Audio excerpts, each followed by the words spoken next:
നമസ്കാരം. പ്രധാന വാർത്തകൾ.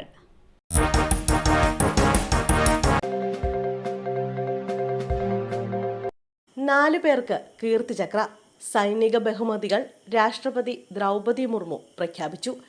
സ്വാതന്ത്ര്യദിനത്തോടനുബന്ധിച്ചുള്ള സൈനിക ബഹുമതികൾ രാഷ്ട്രപതി ദ്രൗപദി മുർമു പ്രഖ്യാപിച്ചു. കാശ്മീരിലെ ആനന്ദ്നാഗിലുണ്ടായ ഏറ്റുമുട്ടലിൽ വീരമൃത്യു വരിച്ച കേണൽ മൻപ്രീത് സിംഗ് അടക്കം 4 പേർക്കാണ് കീർത്തിചക്ര ബഹുമതി സമ്മാനിക്കുക. മരണാനന്തര ബഹുമതിയായാണ് കീർത്തിചക്ര നൽകുക. സ്വാതന്ത്ര്യദിനത്തോടനുബന്ധിച്ചാണ് രാജ്യം എല്ലാ വർഷവും കീർത്തിചക്ര സമ്മാനിക്കുക. ഇന്ത്യയിലെ രണ്ടാമത്തെ പരമോന്നത ബഹുമതിയാണ് കീർത്തിചക്ര. 2023 സെപ്റ്റംബർ 13-നുണ്ടായ ഭീകരാക്രമണത്തിലാണ് മൻപ്രീത് സിംഗിന് ജീവൻ നഷ്ടമായത്.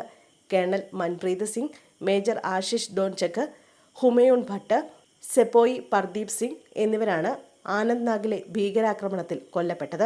3 സൈനികർ അടക്കം 4 പേർക്കാണ് കീർത്തിചക്ര സമ്മാനിക്കുക. സൈനികനായ രവികുമാർ, മേജർ എം നായിഡു എന്നിവരാണ് കീർത്തിചക്രയ്ക്ക് അർഹരായവർ. വയനാട് ദുരന്തം. മരിച്ചവരുടെ കുടുംബത്തിന് 6 ലക്ഷം ധനസഹായം. വയനാട് ഉരുൾപൊട്ടൽ ദുരന്തത്തിൽ മരിച്ചവരുടെ കുടുംബത്തിന് 6 ലക്ഷം രൂപ ധനസഹായം പ്രഖ്യാപിച്ച് സംസ്ഥാന സർക്കാർ. മരിച്ചവരുടെ കുടുംബാംഗങ്ങളില്ലെങ്കിൽ അടുത്ത ബന്ധുക്കൾക്ക് ധനസഹായം നൽകും. ഇതിനായി പിന്തുടർച്ച അവകാശ സർട്ടിഫിക്കറ്റ് ഹാജരാക്കണം. കാണാതായ വ്യക്തികളുടെ ആശ്രിതർക്കും ധനസഹായം ഉണ്ടാകും. 70% അംഗവൈകല്യം ബാധിച്ചവർക്ക് 75,000 രൂപയും അതിൽ കുറവുള്ളവർക്ക് 50,000 രൂപ ധനസഹായം നൽകുമെന്നും മുഖ്യമന്ത്രി അറിയിച്ചു. ദുരിതബാധിത കുടുംബത്തിന് പ്രതിമാസം 6,000 രൂപ വാടക ഇനത്തിൽ നൽകുമെന്നും മുഖ്യമന്ത്രി പിണറായി വിജയൻ അറിയിച്ചു. ബന്ധുവീടുകളിലേക്ക് മാറുന്നവർക്കും വാടക തുക ലഭിക്കും. സ്പോൺസർഷിപ്പ് കെട്ടിടങ്ങളിലോ സർക്കാർ സംവിധാനങ്ങളിലേക്കോ മാറുന്നവർക്ക് വാടക തുക ലഭിക്കില്ല. രേഖകൾ നഷ്ടമായവർക്ക് പുതുക്കിയ രേഖ വാങ്ങാമെന്നും ഇതിന് ഫീസ് ഉണ്ടാകില്ലെന്നും മുഖ്യമന്ത്രി വാർത്താ സമ്മേളനത്തിൽ പറഞ്ഞു. പോലീസ് നടപടി പൂർത്തിയാക്കി കാണാതായവരുടെ പട്ടിക തയ്യാറാക്കുമെന്നും മുഖ്യമന്ത്രി കൂട്ടിച്ചേർത്തു. മദ്യനയ അഴിമതി കേസ്. കെജ്രിവാളിന്റെ ഇടക്കാല ജാമ്യാപേക്ഷ തള്ളി. മദ്യനയ അഴിമതി കേസിൽ ജയിലിലുള്ള ഡൽഹി മുഖ്യമന്ത്രി അരവിന്ദ് കെജ്രിവാളിന്റെ ഇടക്കാല ജാമ്യാപേക്ഷ സുപ്രീം കോടതി തള്ളി. കേസ് 23-ന് വീണ്ടും പരിഗണിക്കും. CBIയുടെ അറസ്റ്റും റിമാൻഡും റദ്ദാക്കണമെന്നാവശ്യപ്പെട്ടും ജാമ്യം തേടിയും നൽകിയ ഹർജികളാണ് സുപ്രീം കോടതിയിൽ നൽകിയിരിക്കുന്നത്. നേരത്തെ 2 ഹർജികളും ഡൽഹി ഹൈക്കോടതി തള്ളിയ സാഹചര്യത്തിലാണ് ജാമ്യം തേടി കെജ്രിവാൾ സുപ്രീം കോടതിയെ സമീപിച്ചത്. IPS തലപ്പത്ത് അഴിച്ചുപണി. കാഫിർ കേസ് അന്വേഷിച്ച ഉദ്യോഗസ്ഥരെ അടക്കം സ്ഥലം മാറ്റി. സംസ്ഥാനത്ത് IPS തലപ്പത്ത് അഴിച്ചുപണി. 7 SP-മാർക്കും 2 കമ്മീഷണർമാർക്കുമാണ് മാറ്റം. കോഴിക്കോട് റൂറൽ, കാസർഗോഡ്, കണ്ണൂർ റൂറൽ, കോട്ടയം, കൊല്ലം, പത്തനംതിട്ട, വയനാട് SP-മാരെയാണ് സ്ഥലം മാറ്റിയത്. തിരുവനന്തപുരത്തും കൊച്ചിയിലും ഇനി മുതൽ IPS ഉദ്യോഗസ്ഥരായ 2 DCP-മാർ വീതമുണ്ടാകും. കോഴിക്കോട് കമ്മീഷണർ രാജ്പാൽ മീണയെ കണ്ണൂർ റേഞ്ച് DIG ആക്കി. DIG ആയിരുന്ന തോംസണെ നേരത്തെ മാറ്റിയിരുന്നു.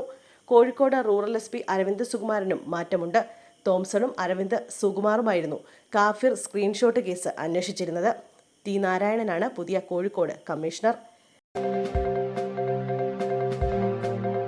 ഓടിക്കൊണ്ടിരുന്ന ബെൻസ് കാറിന് തീപിടിച്ചു. യാത്രക്കാർ അത്ഭുതകരമായി രക്ഷപ്പെട്ടു. എടവണ്ണ കൊയിലാണ്ടി സംസ്ഥാന പാതയിൽ കറുത്തപ്പറമ്പ് എന്ന സ്ഥലത്ത് ഇന്നുച്ചയ്ക്ക് 2:30-യോടെയാണ് അപകടമുണ്ടായത്. ഗോതമ്പ് റോഡ് സ്വദേശി ജസീമിന്റെ ഉടമസ്ഥതയിലുള്ള കാറാണ് കത്തിനശിച്ചത്. ജസീമിന്റെ 2 സുഹൃത്തുക്കളാണ് വാഹനത്തിലുണ്ടായിരുന്നത്. ബോണറ്റിൽ നിന്ന് പുക ഉയരുന്നത് ശ്രദ്ധയിൽപ്പെട്ട ഇരുവരും കാർ സംസ്ഥാന പാതയിൽ നിന്നിറക്കി റോഡരികിലേക്ക് മാറ്റിയിടുകയായിരുന്നു. വാഹനത്തിൽ നിന്ന് ഇറങ്ങി സമീപത്തെ കടകളിൽ നിന്നും വെള്ളം ശേഖരിച്ച് തീ അണയ്ക്കാൻ ശ്രമിച്ചെങ്കിലും വിജയിച്ചില്ല. തുടർന്ന് നാട്ടുകാർ മുക്കം അഗ്നിരക്ഷാ സേനയെ വിവരമറിയിച്ചു. അഗ്നിരക്ഷാ സേനയുടെ നേതൃത്വത്തിലാണ് തീ പൂർണ്ണമായും അണച്ചത്. കാറിന്റെ മുൻവശം പൂർണ്ണമായും കത്തിനശിച്ചിട്ടുണ്ട്. അപകടത്തിന്റെ കാരണം വ്യക്തമല്ല.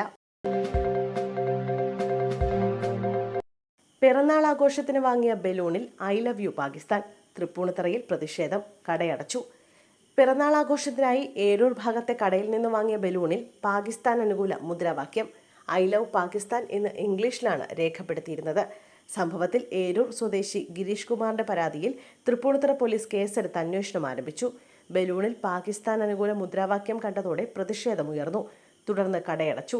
മകന്റെ പിറന്നാൾ ആഘോഷത്തിനായി ഗിരീഷ് കുമാർ വാങ്ങിയ വെളുത്ത നിറത്തിലുള്ള ബലൂണിലായിരുന്നു പാക് അനുകൂല മുദ്രാവാക്യം ഉണ്ടായിരുന്നതെന്ന് പോലീസ് അറിയിച്ചു. ബലൂൺ കണ്ടെടുത്തു. പ്രതികളെ അറസ്റ്റ് ചെയ്യണമെന്നാവശ്യപ്പെട്ട് സംഘപരിവാർ സംഘടനകൾ കടയുടെ മുന്നിലേക്ക് പ്രതിഷേധ മാർച്ച് നടത്തി. നേവിയുടെ തെരച്ചിലിൽ കൂടുതൽ ലോകഭാഗങ്ങൾ കണ്ടെത്തിയത് ലോറിയുടെ ഗിയറിന്റെ ഭാഗം. ശിരൂരിൽ മണ്ണിടിച്ചിൽ കാണാതായ ലോറി ഡ്രൈവർ അർജുനെ കണ്ടെത്താനുള്ള ഗംഗാവലി പുഴയിലെ തെരച്ചിലിൽ വീണ്ടും ലോറിയുടെ കൂടുതൽ ലോകഭാഗങ്ങൾ കണ്ടെത്തി. നേവിയുടെ തെരച്ചിലാണ് നിർണായക കണ്ടെത്തൽ. പുതുതായി ലോറിയുടെ ഗിയറിന്റെ ഭാഗമാണെന്ന് കരുതുന്ന ലോഹങ്ങളാണ് കണ്ടെത്തിയത്. ഇത് അർജുന്റെ ലോറിയുടേതാണോ എന്നുറപ്പിക്കാൻ സീരിയൽ നമ്പർ ഉൾപ്പെടെ പരിശോധിക്കണം. ഇതിനായി ഭാരത് ബെൻസ് കമ്പനിക്ക് ലോകഭാഗങ്ങൾ അയച്ചു കൊടുത്തിട്ടുണ്ട്. അതേസമയം ഈ സ്ഥലം കേന്ദ്രീകരിച്ച് നേവി ഡൈവിംഗ് സംഘവും ഈശ്വർ മൽപ്പയുടെ നേതൃത്വത്തിലുള്ള മത്സ്യത്തൊഴിലാളികളും തെരച്ചിൽ തുടരുകയാണ്. ഈശ്വർ മൽപ്പയ്ക്കൊപ്പം മറ്റ് 2 മത്സ്യത്തൊഴിലാളികളും ഡൈവിംഗ് നടത്തി പരിശോധന നടത്തുന്നുണ്ട്. വളരെ കരുതലോടെയുള്ള തെരച്ചിലാണ് നടത്തുന്നത്. നാവികസേനയുടെ ഡൈവിംഗ് ടീമും പുഴയിലിറങ്ങി പരിശോധന നടത്തുന്നുണ്ട്. NSS general secretary G Sukumaran നായർക്ക് ജാമ്യമില്ലാ warrant. NSS general secretary G Sukumaran നായർക്കെതിരെ ജാമ്യമില്ലാ വാറണ്ട്. എറണാകുളം അഡീഷണൽ സെഷൻസ് കോടതിയാണ് വാറണ്ട് പുറപ്പെടുവിച്ചത്. കമ്പനി നിയമത്തിന് വിരുദ്ധമാണ് NSS ഡയറക്ടർ ബോർഡിന്റെ പ്രവർത്തനമെന്ന കേസിലാണ് നടപടി. NSS ഡയറക്ടർ ബോർഡ് അംഗങ്ങൾക്കും സെഷൻസ് കോടതിയുടെ നോട്ടീസുണ്ട്. ജനറൽ സെക്രട്ടറിയും അംഗങ്ങളും സെപ്റ്റംബർ 27-ന് സെഷൻസ് കോടതിയിൽ നേരിട്ട് ഹാജരാകണം. സ്കൂൾ ഉച്ചഭക്ഷണ പാചക തൊഴിലാളികൾക്ക് വേതനം 33.63 കോടി രൂപ അനുവദിച്ചു. സംസ്ഥാനത്തെ സ്കൂൾ ഉച്ചഭക്ഷണ പാചക തൊഴിലാളികൾക്ക് വേതന വിതരണത്തിനായി 33.63 കോടി രൂപ അനുവദിച്ചു. 13,560 തൊഴിലാളികളുടെ ജൂലൈ ഓഗസ്റ്റ് മാസത്തിലെ വേതനം നൽകുന്നതിനായാണ് തുക അനുവദിച്ചതെന്ന് ധനമന്ത്രി KN ബാലഗോപാൽ പറഞ്ഞു.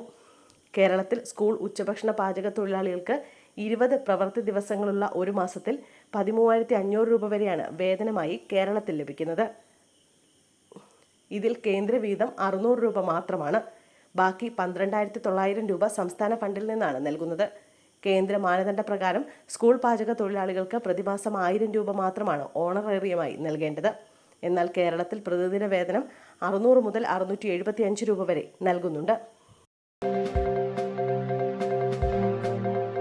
തിരുവനന്തപുരത്ത് യുവാവിനെ തട്ടിക്കൊണ്ടുപോയ സംഭവം. അക്രമി സംഘം എത്തിയ വെള്ള സ്വിഫ്റ്റ് കാർ ഉപേക്ഷിക്കപ്പെട്ട നിലയിൽ. വിദേശത്ത് നിന്ന് തിരുവനന്തപുരം വിമാനത്താവളത്തിലെത്തിയ തമിഴ്നാട് സ്വദേശിയെ തട്ടിക്കൊണ്ടുപോയ കാർ ഉപേക്ഷിക്കപ്പെട്ട നിലയിൽ. പൂന്തുറ ഭാഗത്തു നിന്നാണ് കാർ ഉപേക്ഷിക്കപ്പെട്ട നിലയിൽ കണ്ടെത്തിയത്. ഓട്ടോറിക്ഷയിൽ തമ്പാനൂർ റെയിൽവേ സ്റ്റേഷനിലേക്ക് പോകുന്നതിനിടെയാണ് കാറിലെത്തിയ സംഘം തമിഴ്നാട് സ്വദേശിയെ തട്ടിക്കൊണ്ടുപോയത്. തട്ടിക്കൊണ്ടുപോകലിന് പിന്നിൽ സ്വർണ്ണക്കടത്ത് സംഘത്തിന് ബന്ധമുണ്ടോ എന്നാണ് പോലീസിന്റെ സംശയം. യാത്രക്കാരൻ ആരാണെന്ന് ഇനിയും വ്യക്തമല്ല. ഓട്ടോ ഡ്രൈവറാണ് യാത്രക്കാരനെ തട്ടിക്കൊണ്ടുപോയ കാര്യം പോലീസിനെ അറിയിച്ചത്. വെള്ള സ്വിഫ്റ്റ് കാറിലാണ് അക്രമി സംഘം വന്നതെന്ന് തിരിച്ചറിഞ്ഞു. വെങ്ങാനൂർ സ്വദേശിയുടെ പേരിലുള്ളതാണ് കാർ. കാർ വാടകയ്ക്കെടുത്തതാണെന്നാണ് പോലീസിന് ലഭിച്ച വിവരം. ഇവരെ കേന്ദ്രീകരിച്ചാണ് അന്വേഷണം നടക്കുന്നത്.